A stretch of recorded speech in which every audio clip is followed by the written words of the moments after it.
Hey everyone, and welcome. Okay, so if you've ever started a new job or an internship, you know that feeling, right? You get added to the company chat platform, like Slack or Teams, and then that little bit of anxiety kicks in.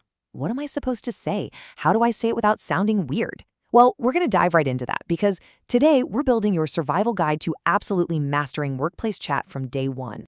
So, picture this. This is the classic day one scenario. Your manager gives you your very first public task. It totally feels like a test, doesn't it? Everyone in that channel is about to see your very first message, your first contribution. The pressure is definitely on not to make a rookie mistake. And that's the big question, isn't it? You're just staring at that blinking cursor, and a million thoughts are just racing through your head. Is a simple okay good enough? Should I use an emoji? Do I reply to everyone or just one person?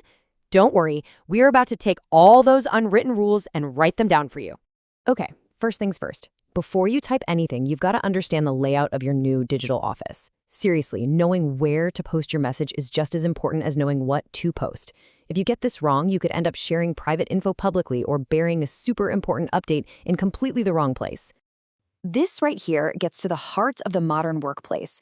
Chat is your go-to for all the quick internal stuff.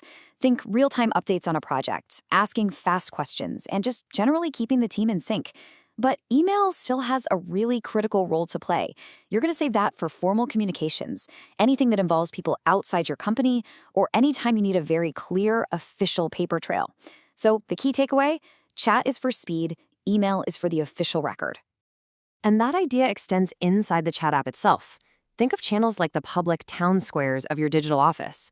Use them for project updates and discussions that the whole team needs to see.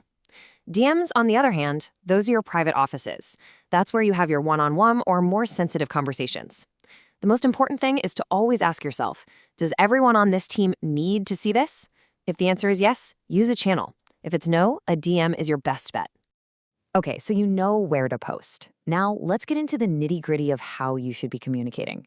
This is the etiquette, the stuff that's going to make you look like a seasoned pro, not a nervous intern. This slide is basically your cheat sheet.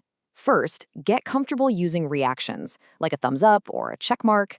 It is such a clean, professional way to say got it or I've seen this without clogging up the channel with another message.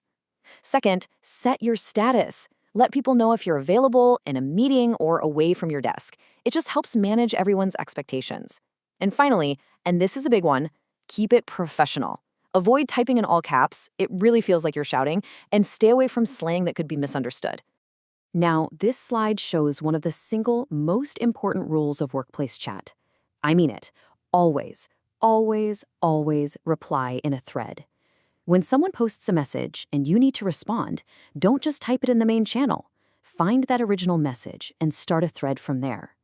This keeps all the related replies bundled together, which makes conversations so much easier to follow, and it stops the main channel from turning into a chaotic mess. All right, enough with the theory. The best way to learn is by seeing it in action. So let's look at 3 super common scenarios and be perfect messages you can basically copy-paste and adapt right now. So what makes this message so effective? Well, it's polite, it gives clear context about the project you're asking about, and most importantly, it explains why you're asking. Saying you want to prioritize correctly shows that you're being proactive and thoughtful about your work. You're not just asking for information, you're showing you're committed. This is just a perfect project update. It's so clear, concise, and actionable. It tells everyone exactly what was done, the analysis is complete, and tells them where to find the result in the shared drive. It also opens the door for follow-up questions in a really friendly way. There's no ambiguity, just pure, useful info. Getting feedback, especially in a public channel, can be a little nerve-wracking. But this response, it's flawless. It's positive, this is really helpful. It shows you're taking ownership, I'll make these adjustments.